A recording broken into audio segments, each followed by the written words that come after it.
Ce devait être un sommet social, c'est en fait un sommet de la crise, à la recherche de mesures pour enrayer l'envolée du chômage. Autour de Nicolas Sarkozy à l'Élysée, les organisations syndicales et patronales, le Premier ministre et les ministres concernés.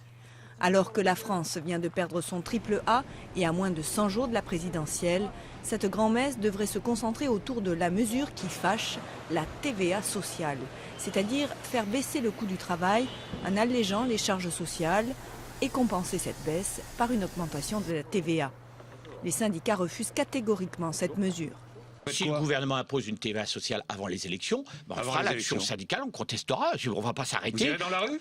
Pourquoi pas ? On n'est pas d'accord avec le diagnostic et encore moins d'accord pour accepter des remises en cause de droits sociaux qui sont présentés sous couvert de compétitivité mais qui n'auront pour conséquence qu'une chose, c'est de permettre à des actionnaires de conserver leurs propres marges et de précariser un peu plus la société française. En contrepartie, le gouvernement proposera une taxe sur les transactions financières. Autre piste destinée à sortir de la crise, l'abrogation des 35 heures. Annoncée par François Fillon, cette mesure permettrait une plus grande flexibilité pour les entreprises sans avoir recours au licenciement. La seule piste qui fasse à peu près l'unanimité est celle du développement du chômage partiel et le renforcement de la formation des chômeurs.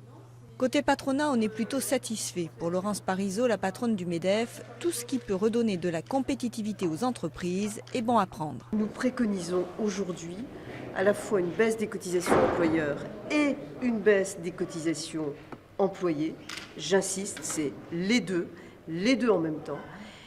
C'est ce double mouvement qui permettra à la fois de redonner des marges de manœuvre à l'entreprise et du pouvoir d'achat net aux salariés. Les syndicats ont répondu à l'invitation de l'Élysée, ne voulant pas pratiquer la politique de la chaise vide. Mais ils rejettent catégoriquement le calendrier imposé par le président de la République.